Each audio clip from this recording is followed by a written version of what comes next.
Hi, beautiful soul. This is day 27 of 100 Days to Emotional Power. Today, we are talking about the hidden strength of being the different one in the family. Today, we are going to talk about a position that is both lonely and powerful. The position of being the one who thinks differently, the one who dreams differently, the one who questions traditions, the one who wants more or wants something else. If you have ever felt like you don't fully fit into your own family's expectations, conversations, ambitions, or emotional patterns, this video is for you. Being the different one often begins quietly. Maybe you were the child who asked too many questions, or the one who wanted to study something unusual, or the one who didn't accept this is how we do things as a final answer.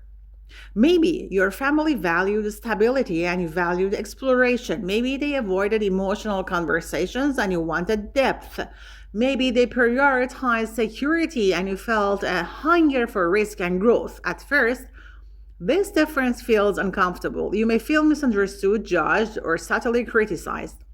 Sometimes the criticism is explicit, sometimes it is just silence, sarcasm, or lowered expectations. Let us look at a concrete example. Imagine a young woman growing up in a family of employees where everyone works in stable government jobs. She wants to start her own business. At family gatherings, relatives say, "Why would you take such a risk? Just get a secure job." She begins to doubt herself. She wonders if she is unrealistic. That tension between her ambition and their caution makes her feel isolated. But here is the deeper truth. Her difference is not rebellion, it is vision, and vision always feels strange in an environment that has not practiced it. Another example is a man grows up in a family where emotions are suppressed. Conflict is avoided, vulnerability is seen as weakness, but he's emotionally aware. He wants therapy, he wants honest conversations, he wants to break generational silence. When he tries to express feelings, relatives become uncomfortable. He's labeled too sensitive. Yet what looks like oversensitivity is actually emotional intelligence. He's the transitional figure in the family system. The one who introduces a new language, or consider the student who becomes the first in the family to pursue higher education. At first, everyone is proud. But as time goes on, subtle distance appears, conversations feel different, interests diverge. They might be joking about being too academic or too theoretical. This can create guilt, a feeling of leaving people behind. But growth does not mean betrayal, it means expansion. Here is a psychological reality. Every family has an implicit narrative, unspoken rules, invisible ceilings, shared identities. When you grow beyond those limits, those ceilings, you disrupt the equilibrium. Systems resist disruption, not because they're evil, but because they're familiar. So when you change, the system reacts. Understanding this fact removes personalization.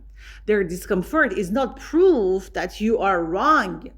It is proof that you are expanding beyond the previous frame. Now, let us talk about the hidden strength in this position. First, being different builds independent thinking. When you cannot rely on automatic agreement, you learn to examine your beliefs carefully. You develop internal validation. You ask yourself, do I believe this because it is true for me or because it is expected? This self-questioning sharpens clarity. Second, being different builds resilience. When your choices are not constantly applauded, you learn to move forward without immediate approval. This is emotional muscle. Many people collapse at the first sign of disapproval, but if you have grown accustomed to gentle resistance, you develop steadiness. Third, being different builds creativity. When you don't fully fit into inherited molds, you are forced to create your own framework. your own routines, your own path. Innovation often comes from those who stand slightly outside tradition, but let us not romanticize it. There is also pain in this position. There is loneliness. There are moments of self doubt. There may even be guilt for earning more, guilt for thinking differently, guilt for wanting a different lifestyle. It is important. Growth can feel like disloyalty, especially if your family struggled or sacrificed. Here is a practical tool: separate love from imitation. If you separate love from imitation, you can love your family deeply without repeating their choices. You can honor their sacrifices without inheriting their limitations. Their path was shaped by their circumstances. Yours will be shaped by yours. Another concrete example is: suppose your family has always struggled financially and developed a cautious relationship with money. You, however, want to invest, start projects, take calculated risks. You may hear warnings constantly. Instead of arguing, quietly educate yourself, build a skill, take small informed risks. Let results speak over time. You don't need to convert anyone to your own mindset. If you are the emotionally aware person in a family that avoids depth, practice gentle boundaries. You don't need to force vulnerability because you can model it. Yes, you can say, "This is how I feel," without demanding that others respond in the same way. Over time, modeling becomes influence. If you are the ambitious one in a modest environment, avoid arrogance. Expansion does not require superiority.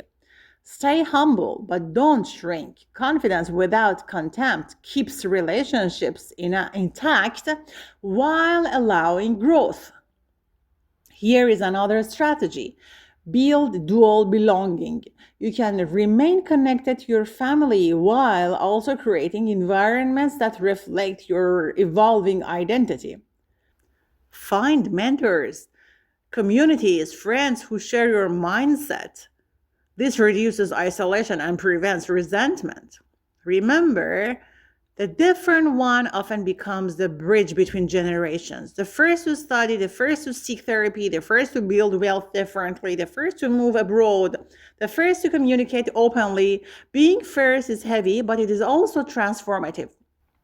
And sometimes, years later, the very relatives who questioned you will quietly admire you. They may not say directly, but your example expands their perception of what is possible.